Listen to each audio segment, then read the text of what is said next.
Escuchas sectorfm.com. Master Mix. Es rock. De la A a la Z. Es sectorfm.com. Capital CDMX presenta al periodista Luis Eduardo Velázquez Chico en sectorfm.com. capitalcdmx.org, medio de comunicación alternativo 100% digital. Entérate de todo el panorama capitalino mediante columnas, notas, editoriales, reportajes. El mundo se ha vuelto digital, la información también. capitalcdmx.org, periodismo sin fines de lucro.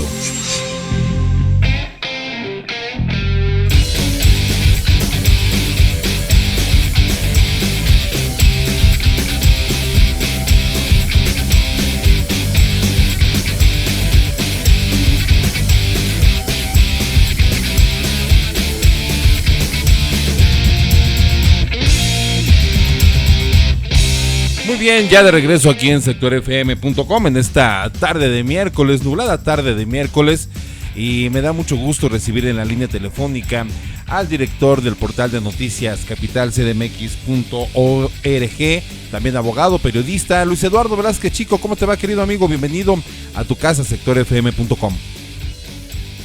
Gracias, estimado Gerardo, y un saludo a quienes nos escuchan aquí en Sector FM.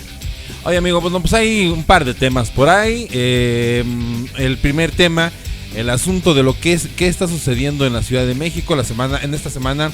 Si fue ayer o la semana pasada, estábamos platicando una nota que publicaste en Capital CDMX de Alberto Cuenca sobre, pues esta impugnación postelectoral que, pues hoy vemos que está un poco calmado las aguas de la turbulencia política, sobre todo en la Ciudad de México. Parece que no hubiera noticias, pero sí hay en desarrollo algunos temas, te digo, sobre todo este asunto de las impugnaciones, que son más de 100, no sé, no estoy seguro si 108, 118, no recuerdo a detalle la nota de Alberto Cuenca, a quien le mandamos un fuerte abrazo, amigo.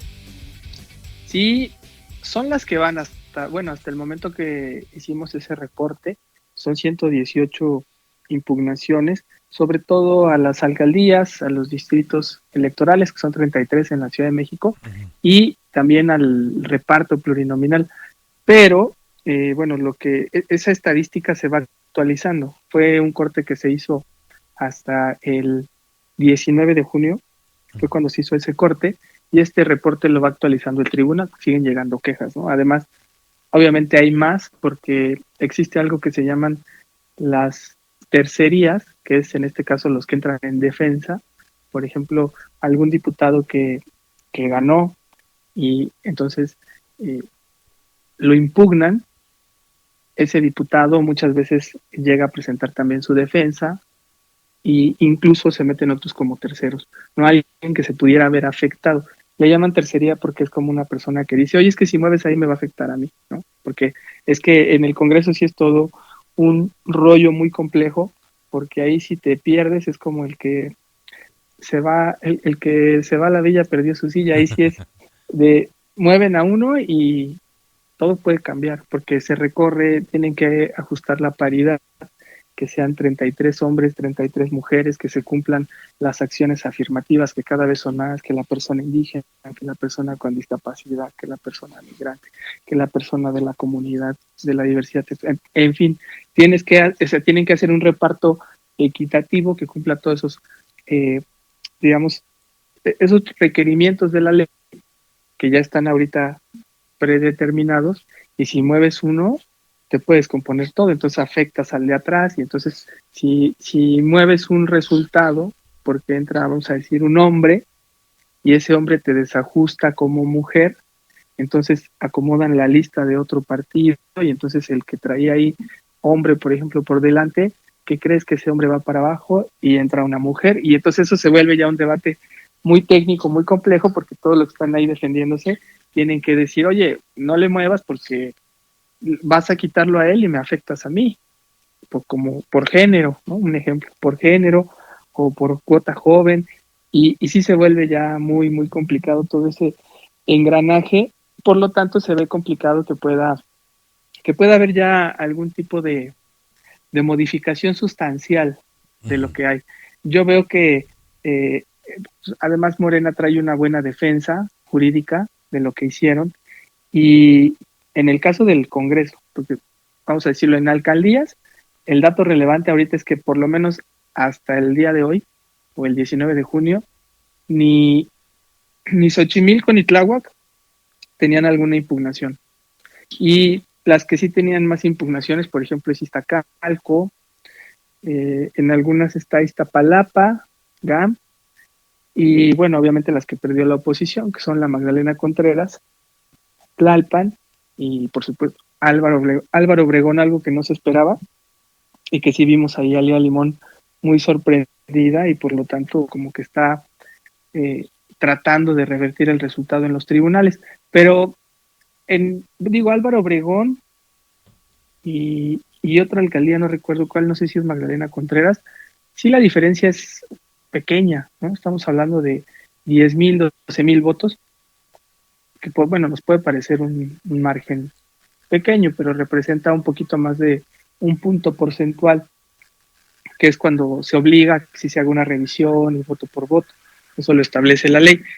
Pero se ve muy complicado en otras alcaldías donde, por ejemplo, Tlalpan, la diferencia fue de 57,000 votos, que son como 14 puntos. Es una diferencia ya abrumadora, que aun cuando tú tiraras una parte de la elección, abrieras paquetes, a veces hasta les puede resultar contraproducente, ¿no? Resulta que empiezan a abrir paquetes y salen más votos para el partido ganador que para el que está reclamando. Entonces, se ve, y además implica ya cuestiones muy complejas en materia de gobernabilidad, y lo que hemos visto al día de hoy es que se ha dado una transición de terciopelo, todos están como que tranquilos, me decías tú, pues está todo muy tranquilo, sí, está muy tranquilo porque no tenemos un conflicto grave postelectoral derivado de que los principales candidatos opositores aceptaron la derrota, se desaparecieron, y entonces pues ya los alcaldes que por ahí están peleando están en su derecho, pero se ve muy difícil que puedan revertir un resultado, porque tensa mucho ya la situación política, ¿no? Vamos a pensar que si dijeran, oye, que vamos a quitarse la Morena en Álvaro Obregón para dársela a Limón, sería un tema muy delicado, ¿no? Sobre todo porque incluso ves en la calle, en las alcaldías, que la gente está tranquila, como que ya quien perdió y aceptó así como, bueno, que estaba el día Limón, pero va a llegar Morena otra vez. Están tranquilos, ¿no? No vemos a la gente que esté tomando ahí las calles diciendo, no, queremos un cambio. La mayoría está tranquila, ¿no? Y eso hace que ya los magistrados le empiecen a, pues se cuiden más en las resoluciones para no ser tan atrevidos. Y además, recordando así la historia, yo no recuerdo casi aquí en la ciudad alguna alcaldía que se haya anulado, ni siquiera un proceso que se haya repuesto para vamos a volver a hacer elección, porque sí la elección fue sucia. No Oye, se ve, pero no ni se en ven nivel esos federal, riesgos. ¿no? Ni en nivel federal, amigo. No, no, menos, ¿no? A nivel federal está todavía más complejo el asunto, aunque sigue habiendo muchas impugnaciones, pero ya se ve muy complejo. Yo veo muy difícil que le entren al tema. ¿Sabes dónde sí creo que va a estar el tema interesante a nivel federal para las impugnaciones en los plurinominales? Porque ahí sí la oposición está acusando que hay una sobrerepresentación de parte de Morena, y eso sí les puede afectar por el famoso plan C de la reforma judicial, que es lo que está ahorita también a debate, ¿no? Que está pensando mucho sí la situación política en México. Ahí sí vemos ese debate interesante, porque ahí está incluso en juego el futuro de los mismos magistrados electorales. Esta famosa reforma judicial plantea renovar el poder judicial por completo, y eso implica también que modifiques el INE, que modifiques el Tribunal Electoral del Poder Judicial de la Federación, y están jugándose con la resolución. Si dejan un plan C ahí, o sea, una mayoría absoluta que le permita a Morena tener las 2/3 para reformar la Constitución, pues ellos hasta ahí están firmando su sentencia, y quizá, que por eso se vuelve muy interesante, que quizá también tengan que pactar y decir, bueno, pues ya resignados a que va a haber una nueva reforma, y desde ahorita mejor votarla a favor, ¿no? Técnicamente, hacer un voto a favor para que cuando venga ese proceso de elección, pues retengan sus cargos, porque van a tener esa posibilidad de los que están actualmente en algún cargo de ministros, de jueces, de magistrados, poder postularse para repetir en el cargo. Oye, en este orden de ideas que estás comentando sobre la reforma al Poder Judicial, queridísimo Luis Eduardo Velázquez Chico, director de capitalcdmx.org, pues es que hay una serie de cuestionamientos que habría que hacernos. Primeramente, no, tú ya lo estás comentando, no le conviene bajo este orden de ideas, lo que significa la reforma judicial, le conviene primeramente al Congreso aprobar esta reforma tal cual la mandó el 5 de febrero pasado Andrés Manuel López Obrador en este paquete de 20 reformas. Punto uno. Punto dos, ¿qué no podrían decir los diputados en el Congreso? Decir, no, espérense, no podemos pasarla así, hacer un ejercicio de honestidad, un ejercicio de realmente de saber de qué va el tema, qué están aprobando. Bueno, también eso no le complica la vida a Claudia Sheinbaum Pardo los próximos 6 años. Y dime una cosa, tú como abogado que te estás más enterado en este tema, Luis Eduardo Velázquez Chico, la reforma tiene que ver también con ministerios, va a llegar a ondas de ministerios públicos, a donde va la gente de primera instancia. Y otra parte, ¿no? Digo, es que son muchas. ¿Cómo van a votar a los magistrados, a los jueces? Se ha dicho que se van a abrir puertas al crimen organizado. Vaya, la verdad es que es una reforma súper polémica y todo se culmina con ni un paso atrás de parte de Andrés Manuel López Obrador. Sí, bueno, creo que López Obrador, después del resultado electoral que obtuvo, donde se lee como una mayoría aplastante la de Morena, la del bloque de la 4T, porque no fue Morena solo, sino en un bloque con PT y PBM.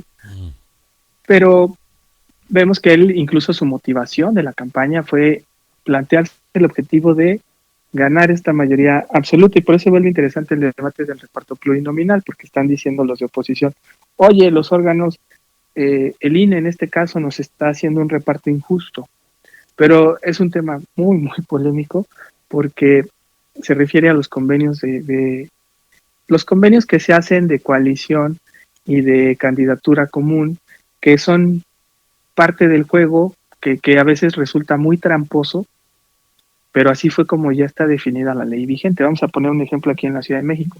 En la Ciudad de México dicen, oye, es que Morena está sobre representado.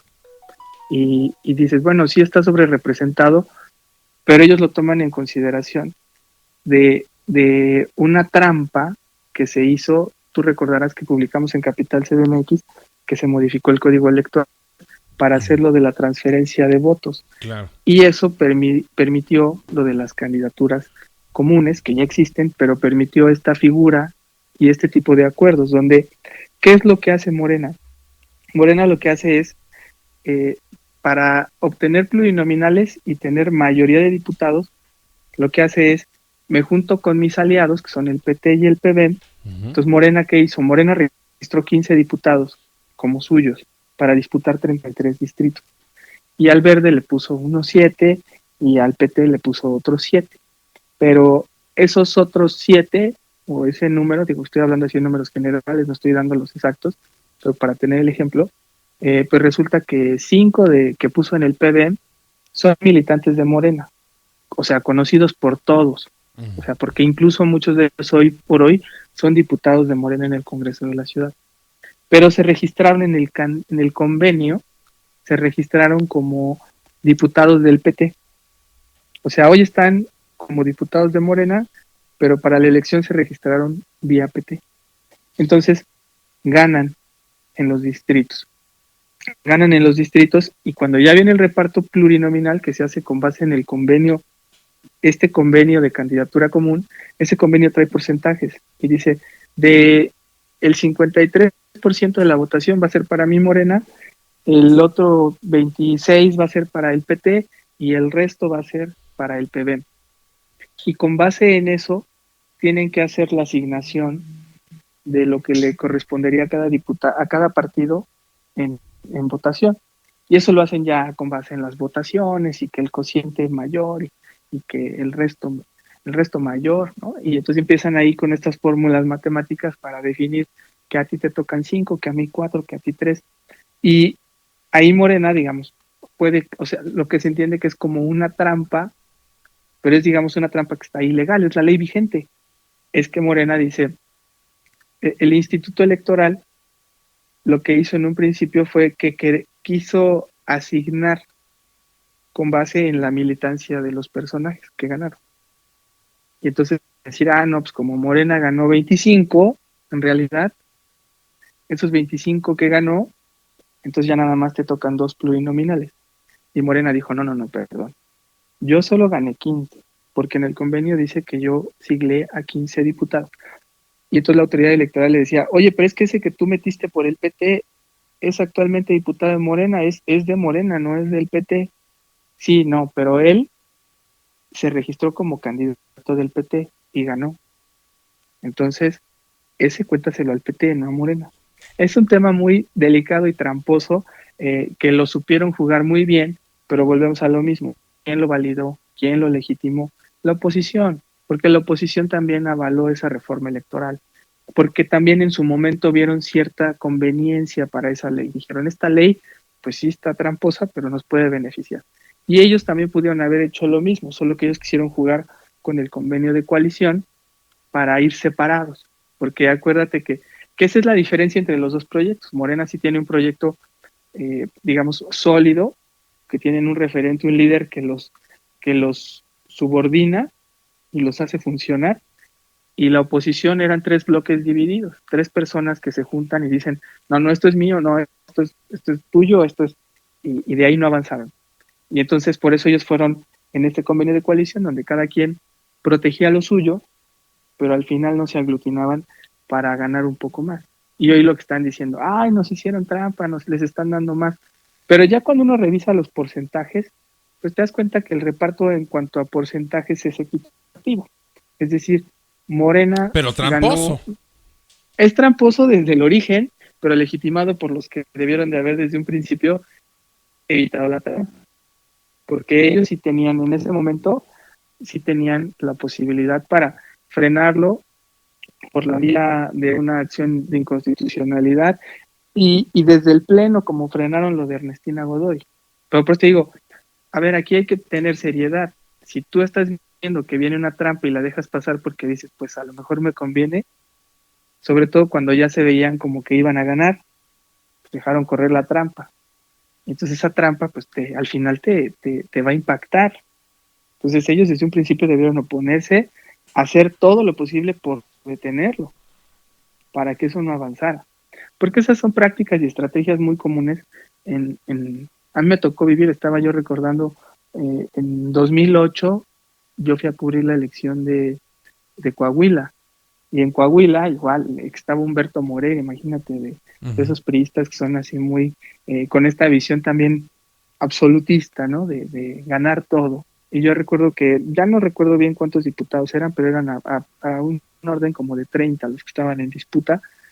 ¿Y qué hizo Moreira? Mandó, en ese momento como gobernador, previo a la elección, mandó una reforma en la que dijo, vamos a reducir los plurinominales, que ya no sean 10, porque ayer eran 22 distritos. Pues que se reduzca a 25, entonces redujo los plurinominales a 5, creo, entonces lo dejó así, quedaban 25 lugares en el Congreso. Entonces, con esa reforma de los pluris afectó a la oposición. Y luego, ¿qué él hizo? Él metió diputados igual. Como él sabía que iba a ganar los 22 distritos, aprovechó un partidito local que tenían que era como un partido satélite. En esos partidos satélites les dio 2 distritos y el PRI ganó 18 distritos. Y llegó y reclamó todavía plurinominales. Para no hacer el cuento largo, pues el PAN se quedó con 2 pluris y el PRD con una y los extinguió prácticamente y tuvo una, digamos, una mayoría absoluta para poder gobernar a sus anchas con el Congreso ya como una oficialidad de partes. Ese tipo de trampa se da siempre en los grupos cuando no tienen una visión democrática o cuando se tiene también un objetivo muy claro como este, de aplicar un plan, que este caso es el llamado Plan C, porque lo que estás buscando es que nadie se oponga al plan que tú traes, que no haya nadie que se te pueda oponer, porque eso fue lo que le costó a López Obrador al impulsar esta cuarta transformación en 2018, esa mayoría. Pero No ¿dónde tenía, dejas, perdón Luis Eduardo, pero ¿dónde dejas el contrapeso, no? sí, no, bueno, ese es el grave, eso es lo triste de que seamos una sociedad que no entiende el juego democrático, que el juego democrático justamente lo que busca es evitar la concentración del poder, porque históricamente, históricamente siempre las sociedades, no solo en México, sino en todo el mundo, han luchado por evitar que haya concentraciones de poder. Por eso nuestra constitución prohíbe los monopolios, que al final aún así se imponen, ¿no? Pero la ley lo prohíbe, porque siempre ya está muy claro en la historia que siempre que alguien concentra mucho poder, pues llega a cometer excesos. Y por eso lo que se busca siempre en una democracia es esta gama de contrapesos, ¿no? De órganos autónomos que le van restando poder al poder ejecutivo, que es el que ejecuta, ¿no? Y por eso está esta división de poder, ¿no? Que es muy Claro. complejo que la gente pueda entender o tener esta claridad de lo que implica vivir en un Estado-nación y tener estas bases de lo que es la teoría del Estado y entonces entender, oye, ¿por qué hay un poder ejecutivo? ¿Por qué hay un legislativo? ¿Por qué hay un judicial? ¿Por qué cada uno tiene funciones distintas? ¿Cómo interactúan? ¿Y de qué manera conforman un Estado que es el que nos da esta pues certeza jurídica para poder desenvolvernos en sociedad y que no seamos un mundo bárbaro donde cada quien hace lo que se le place, ¿no? Sino que haya ciertos controles y decir, bueno, él es el que manda porque tiene la función ejecutiva, pero hay un poder legislativo donde está representado todo el pueblo que te puede decir, oye, esto por favor vamos a discutirlo, o sea, no estamos por eso justo en estas, los estados-nación trascendieron de la monarquía absolutista hacia sistemas democráticos, donde empezaron a decir, oye, bueno, está bien, eres el rey, pero vamos a ponerte uno que otro por ahí contrapeso para que no seas tú el que ejecuta y el que también hace justicia y el que también decide lo que quiere el pueblo, o sea, y por eso se construyó hay distintos tipos de democracias y por eso son tan importantes el equilibrio y la desaparición de poderes, porque la división de poderes, perdón.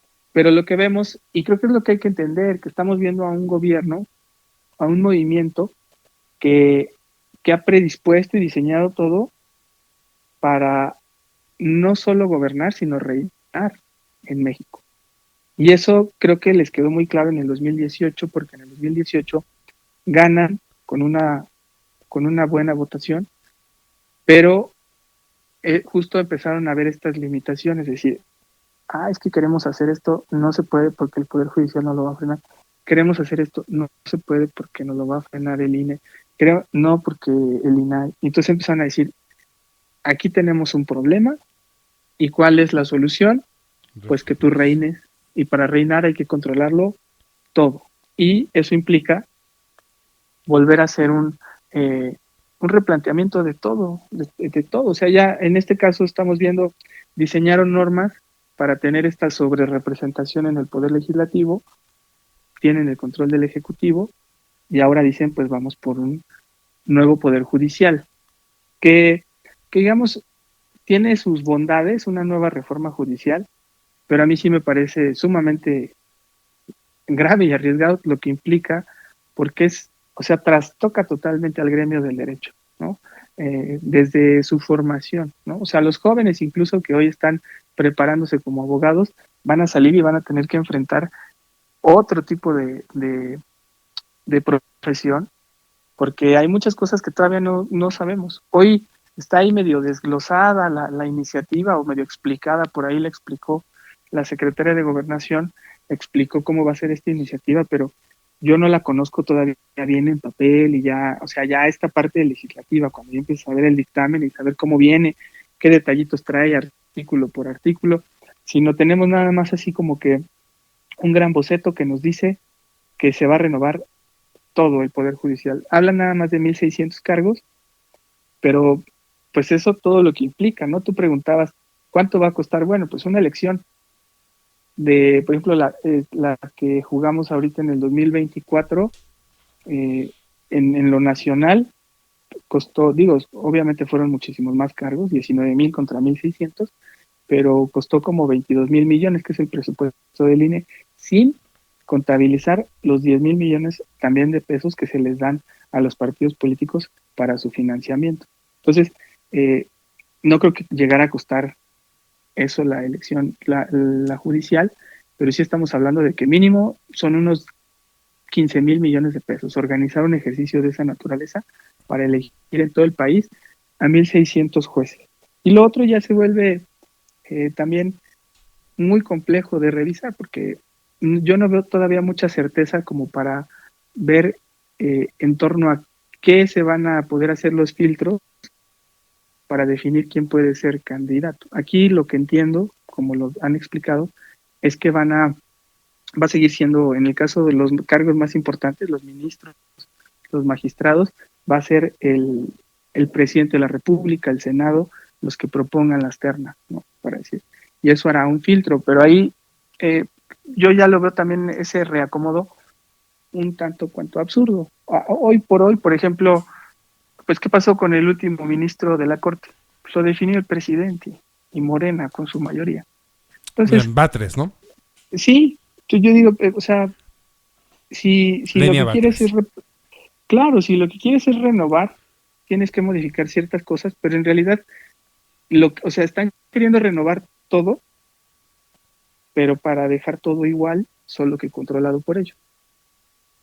Que es algo sumamente, yo lo veo un tanto absurdo, hacer un cambio así, una reforma de gran calado. Yo sí creo que el Poder Judicial debe de reformarse, porque efectivamente durante tantos años ha sido un poder también con muchas debilidades, ¿no? Con la corrupción que se va generando en un sistema.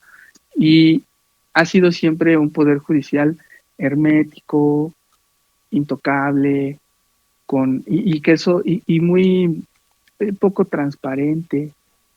Y eso hace que se den todas estas prácticas que Morena hoy tiene como argumento para decirle a la gente, vamos a hacer un nuevo poder judicial, y todos aplauden, ¿no? Todos dicen, claro, sí, los jueces son unos corruptos, y entonces ahí es cuando ya entramos en esta dinámica de que la gente diga, sí, sí, claro. O sea, la gente no está votando por un verdadero sistema donde haya justicia, sino simplemente está votando llevados por el odio de, miren, esos son unos malvados que ganan mucho dinero y que son unos corruptos, vamos a quitarlos. Y toda la gente, claro, sí, vamos a quitarlos, ¿no? Pero no implica eso que vaya a haber justicia, porque como lo decías, tampoco va a trastocar las fiscalías, que es el primer contacto, ¿no? Donde están las principales violaciones a los derechos humanos de las personas, ahí no van a tocar nada. Y esa parte sigue igual de podrida que siempre. O sea, si la gente tiene ahorita una idea de que es que se va a renovar el Poder Judicial y creen que el día de mañana van a ser bien tratados en un ministerio público, pues están equivocados. Eso va a seguir igual, porque eso pasa por otro proceso que también lleva ya muchos años y que no se ha logrado, porque es volver a empezar un sistema. Es como lo que ya lo platicábamos alguna vez de este nuevo sistema de justicia penal acusatorio.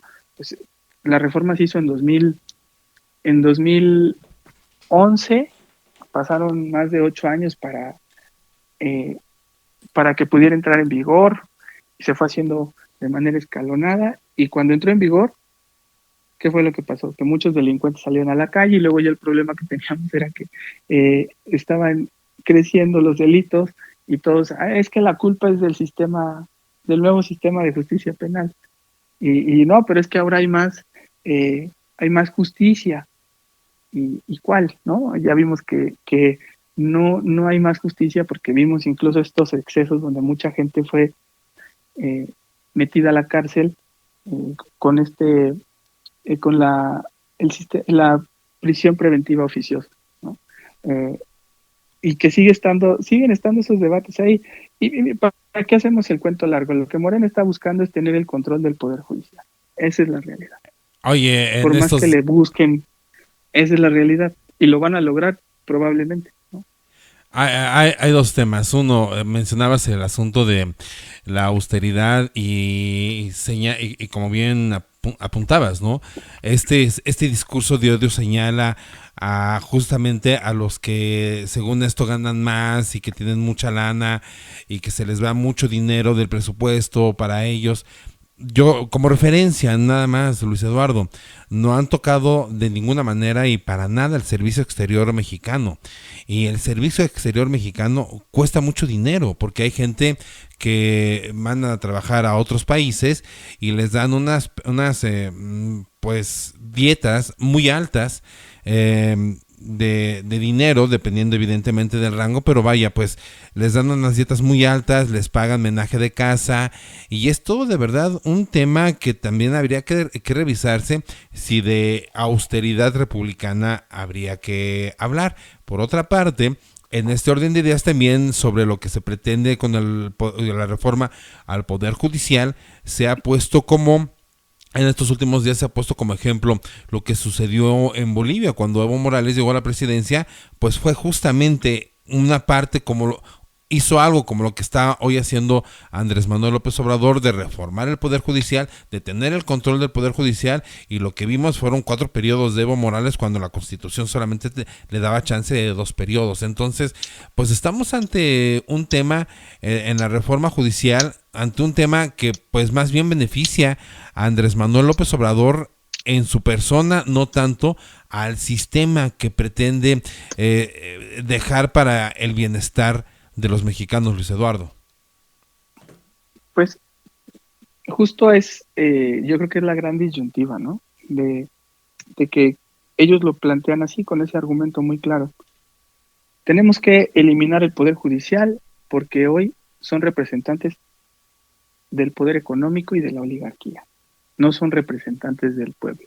Y por eso su lógica es que ahora esos cargos los elija el pueblo, ¿no? Propuestos por ellos, que son los que están en el poder, porque quienes van a hacer las propuestas es el Senado y el Ejecutivo. Pues, ¿quiénes están ahí? Pues Morena y el presidente, ¿no? Ellos van a dejar, o en este caso, si ya va a ser la presidenta, entiendo que la elección sería en 2025, y pues vamos a tener ya un poder judicial simplemente controlado por Morena, que de alguna manera ya hay un cierto control, ¿no? O sea, hoy se ha señalado que la presidenta del INE pues tiene cercanía con Morena, una mayoría de consejeros del INE pues tienen cercanía con Morena. O sea, no hay un órgano autónomo actualmente que no tenga una cercanía con Morena. Eso es una realidad innegable. Ya se ve ahí en los fallos, ¿no?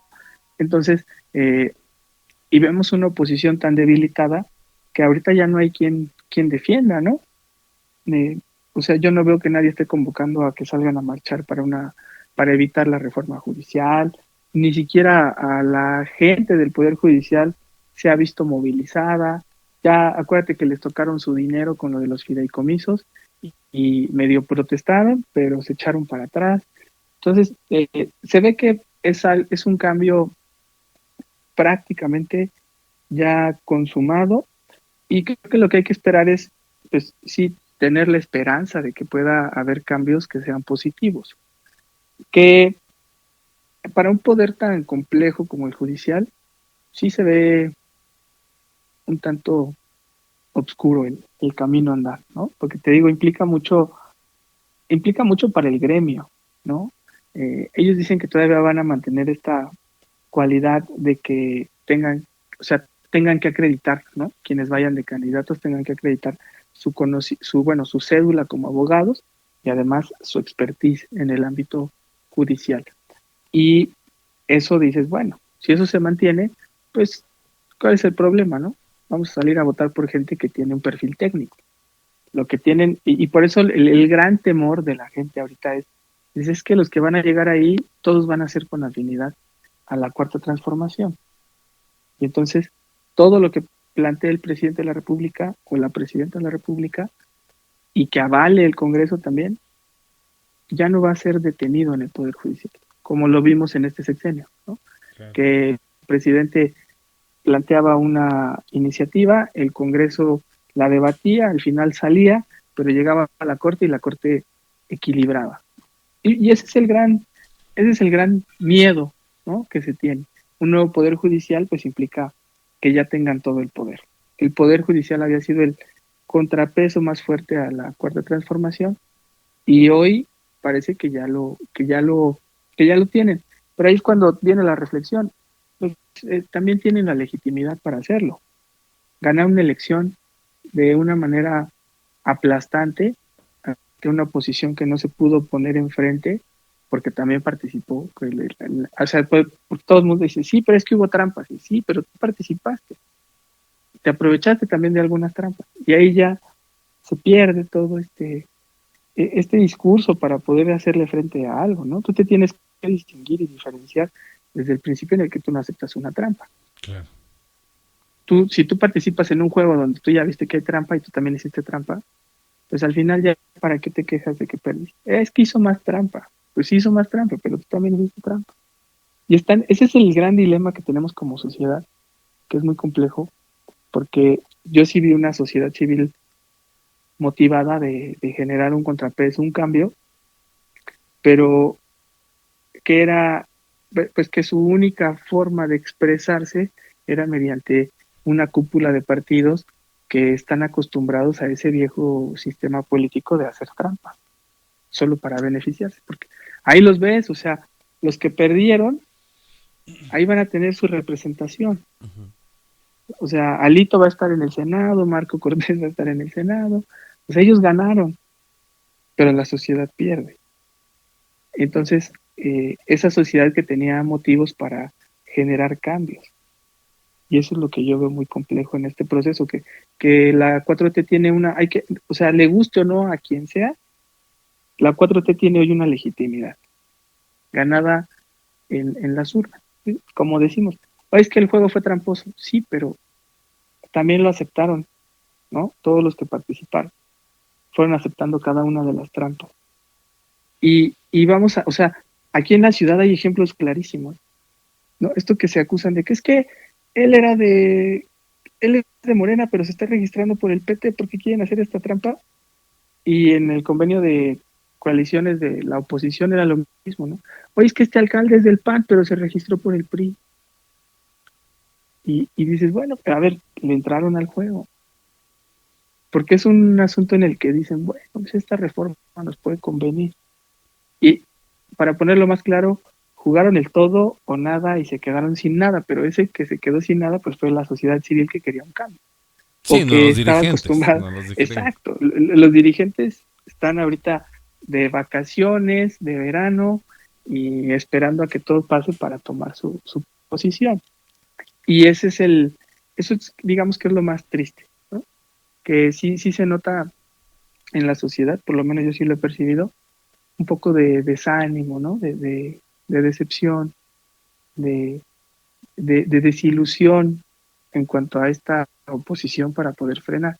Por ahí ha habido, yo siento, esfuerzos medio tímidos como para con esta parte económica, de que se ha caído la bolsa y que medio han ahí matizado, pero yo no veo cambios. Incluso en el Poder Judicial yo no veo grandes protestas, movilizaciones, por decir, oye, nos van a trastocar todo.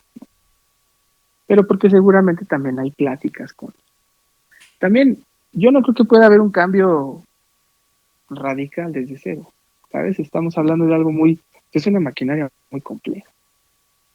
Pues una maquinaria. Va a ser una locura, ¿no? Pero parece que nada más van a cambiar ahí piezas pequeñas para que ya todo quede ahora sí alineado a un proyecto. Pues será una maquinaria que te decía Luis Eduardo, querido amigo, de la cual estaremos platicando y estaremos siguiendo pues muy de cerca lo que suceda. Obviamente, bueno, pues a partir del 1 de septiembre estaremos viendo lo que suceda allí en el Congreso. El señor Mier ya había dicho que la reforma va en la primera semana de septiembre, entonces bueno, pues el último mes de Andrés Manuel López Obrador en la presidencia va a ser definitivamente crucial para lo que tenga que ver con este asunto de la reforma al Poder Judicial, y ya veremos lo que hace Claudia Sheinbaum, ya veremos cómo lo sopesa Claudia Sheinbaum, que bueno, pues ha estado muy de cerca con la cúpula empresarial para decir calma, no pasa nada y será dialogada, y por una parte encontramos un diálogo, vemos una posibilidad de diálogo, y por otra parte vemos que es muy tajante Andrés Manuel de decir pues no, tiene que ir. Así que, amigo, bueno, pues la invitación para que sigamos hablando de estos y más temas en futuras entregas de Contragolpe aquí en sectorfm.com. En vía de mientras, pues agradecerte y que tengas una noche de verdad maravillosa. ¿Dónde te puede seguir nuestra audiencia, Luis Eduardo? Claro que sí, amigo, que así sea. Nos pueden seguir los martes y los viernes ahí en el Heraldo, en el programa de Reporte H con Blanca Becerril al mediodía. Ahí aparecemos con nuestra opinión de Contragolpe, y también en TikTok como Luis Eduardo Velázquez, así nos encuentran, y ahí también generamos eventualmente algunos otros temas también de opinión para otras audiencias, y en Capital CDMX, así nos pueden buscar en las redes, en cualquier buscador, y ahí aparecen nuestras redes, en las plataformas, diversas plataformas, y en el sitio Capital, www.capital-cdmx.org. Pues ya estás, amigo, agradecerte infinitamente y bueno, pues desearte la mejor de las noches, saludos allá al entorno familiar, y bueno, pues estaremos platicando la siguiente semana, si tienes el tiempo, aquí en sectorfm.com. Bonita noche, amigo, descansa y gracias. Gracias, amigo, igualmente un abrazo. No me cuelgues, aguántame. Seguimos con más aquí en sectorfm.com, no se vayan. Capital CDMX presentó capitalcdmx.org, medio de comunicación alternativo 100% digital. Entérate de todo el panorama capitalino mediante columnas, notas, editoriales, reportajes. El mundo se ha vuelto digital, la información también. capitalcdmx.org, periodismo sin fines de lucro.